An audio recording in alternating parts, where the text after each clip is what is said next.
પાટણ જિલ્લાના સરસ્વતી તાલુકાના વદાણી પાટિયા ખાતે વાગડોદ પોલીસ દ્વારા મુસાફરોની સુરક્ષાને વધુ મજબૂત કરવા માટે એક સરાહનીય અને અનોખી પહેલ હાથ ધરવામાં આવી છે। વાગડોદ પોલીસ સ્ટેશનના માર્ગદર્શન હેઠળ વદાણી પાટિયા પર ઊભી રહેતી પેસેન્જર રિક્ષાઓને યુનિક નંબરવાળા વિશેષ સ્ટીકર લગાવવાની કામગીરી શરૂ કરવામાં આવી છે। આ સ્ટીકર પર રિક્ષાના યુનિક નંબરની સાથે સાથે પોલીસ સ્ટેશન અને કંટ્રોલ રૂમના ઇમરજન્સી નંબર પણ દર્શાવવામાં આવ્યા છે। આ નવી વ્યવસ્થાએ કોઈપણ જરૂરિયાત કે કટોકટીના સમયે મુસાફરો પોલીસનો તાત્કાલિક સંપર્ક કરી શકશે અને રિક્ષાની ઓળખ પણ ખૂબ જ સરળ બનશે।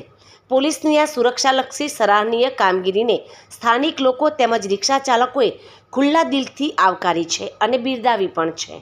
બહુ સરસ અને સરાહનીય કામ છે વાગડોદ પોલીસ સ્ટેશનનું। જેથી કરી કોઈ પણ કસ્ટમરને તકલીફ પડે તો આ નંબર થ્રુ ડાયરેક્ટ પોલીસ સ્ટેશનમાં જાણ કરી શકે છે। કોઈ પણ ફ્રોડ થાય, કોઈ પણ એમની સાથે મતલબ ખરાબ વર્તન કોઈ રિક્ષાવાળા દ્વારા થતું હોય અથવા કોઈ બાલ્યા વ્યક્તિ દ્વારા થતું હોય તો પોલીસ સ્ટેશને જાણ કરી શકે। બહુ સરાહનીય બક્ષારી।